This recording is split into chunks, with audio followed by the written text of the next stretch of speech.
अस्सलाम वालेकुम। SMTV global के साथ मैं हूं आमना अनफाल। सबसे पहले न्यूज़ हेडलाइंस।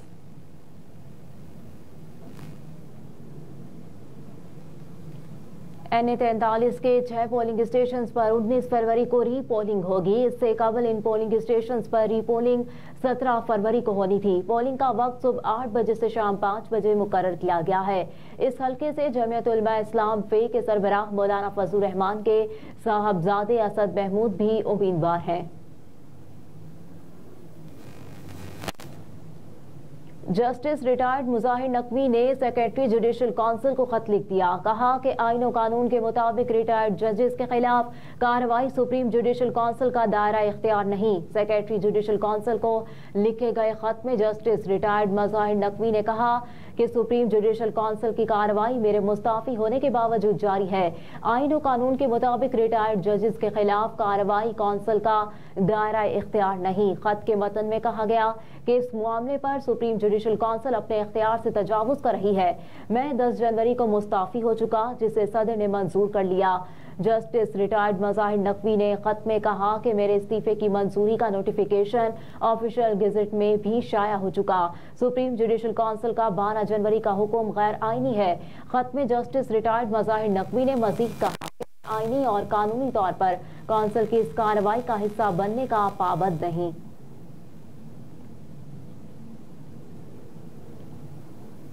8 फरवरी के इंतखाबात कल अदम करार देने की दरखास्त समाअत के लिए मुकर्रर कर ली गई। चीफ जस्टिस काजी फाइज ईसा की सरबराही में 3 रुकनी बेंच 19 फरवरी को समाअत करेगा। जस्टिस मोहम्मद अली मजहर और जस्टिस मुसरत हिलाली बेंच का हिस्सा दरखास्त 4 रोज कबल अली खान नामी शहरी की जानिब से सुप्रीम कोर्ट में दायर की गई, जिसमें विफाकी हुकूमत और इलेक्शन कमीशन ऑफ पाकिस्तान को फरीक बनाया गया। दरखास्त में इस्तदा की गई कि 8 फरवरी को होने वाले इंतखाबात कल अदम करार दिए जाए और इंतखाबात के नतीजे में हुकूमत बनने के अमल को रोका जाए। दरखास्त में मजीद कहा गया कि अदलिया की जेरे निगरानी 30 रोज में नए इंतखाबात करवाने का हुक्म दिया जाए और धांधली इलेक्शन फ्रॉड की तहकीकात और जिम्मेदारों के खिलाफ कार्रवाई के अहकाम दिए जाएं।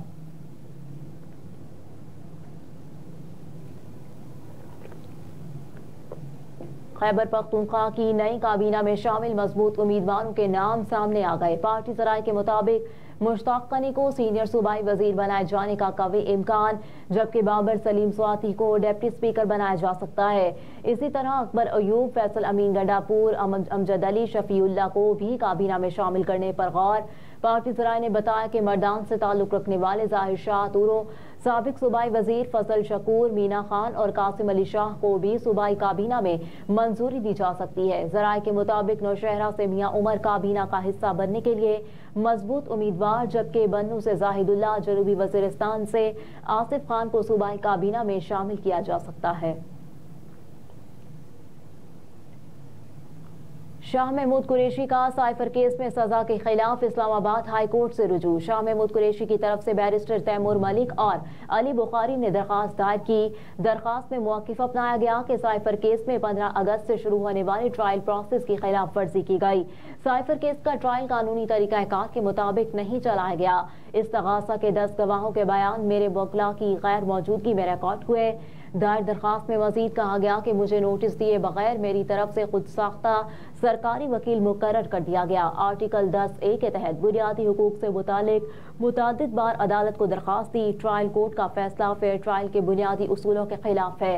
दरखास्त में इस्तदा की गई कि साइफर केस में स्पेशल कोर्ट का 30 जनवरी का फैसला कल अदम करार देकर बरी किया जाए।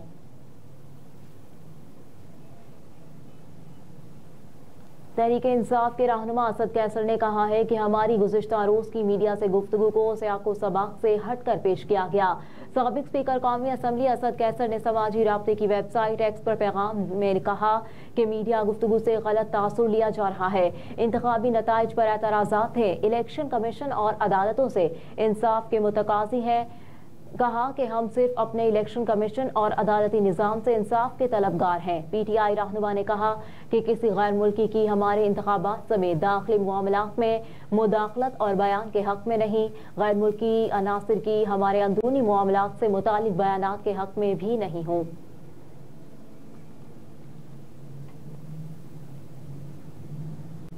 सर्विसेज अस्पताल की नए लैब डायग्नोस्टिक सेंटर को 10 रोज में मुकम्मल करने की डेडलाइन। मोहसिन नकवी ने नई लैब और डायग्नोस्टिक सेंटर की तामीर के प्रोजेक्ट पर पेशरफ्त का मुआयना किया।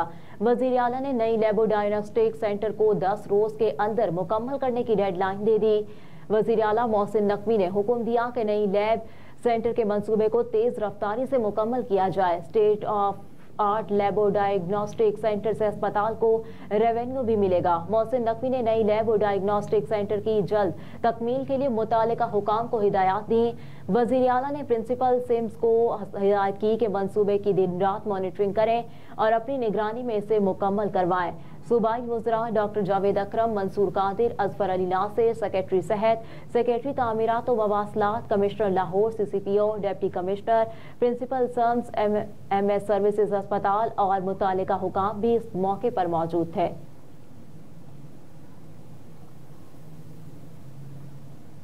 निगरान हुकूमत ने जाते जाते अवाम पर एक और पेट्रोल बम गिरा दिया। वजारत खजाना की जानिब से जारी नोटिफिकेशन के मुताबिक पेट्रोल की कीमत में 2 रुपये 73 पैसे फी लीटर और हाई स्पीड डीजल की कीमत में 8 रुपये 37 पैसे फी लीटर इजाफा कर दिया गया।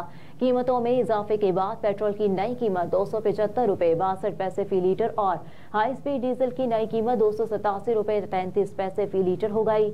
वजारत खजाना के मुताबिक कीमतों का इत्तलाक रात 12 बजे से हो गया, जो 29 फरवरी तक नाफिजुल अमल रहेगा।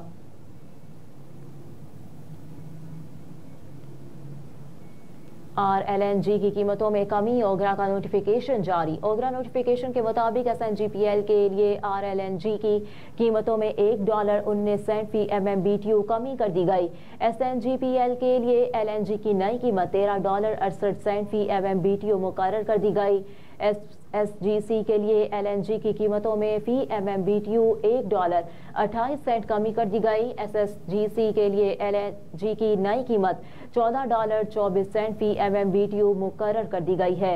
वाज़ेह रहे कि कीमतों का इत्तलाक माह फरवरी के लिए होगा।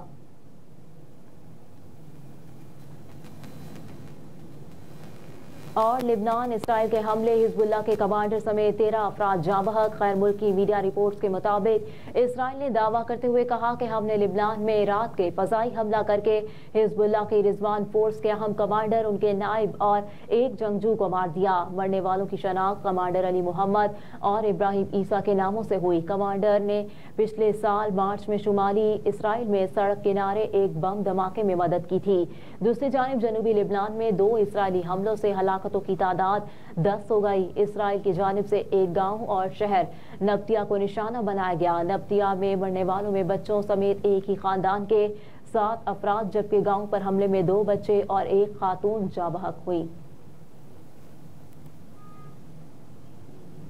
हेडलाइंस आप जान चुके। न्यूज स्टूडियो से फिल वक्त इतना ही। आप देखते रहिए SMTV ग्लोबल।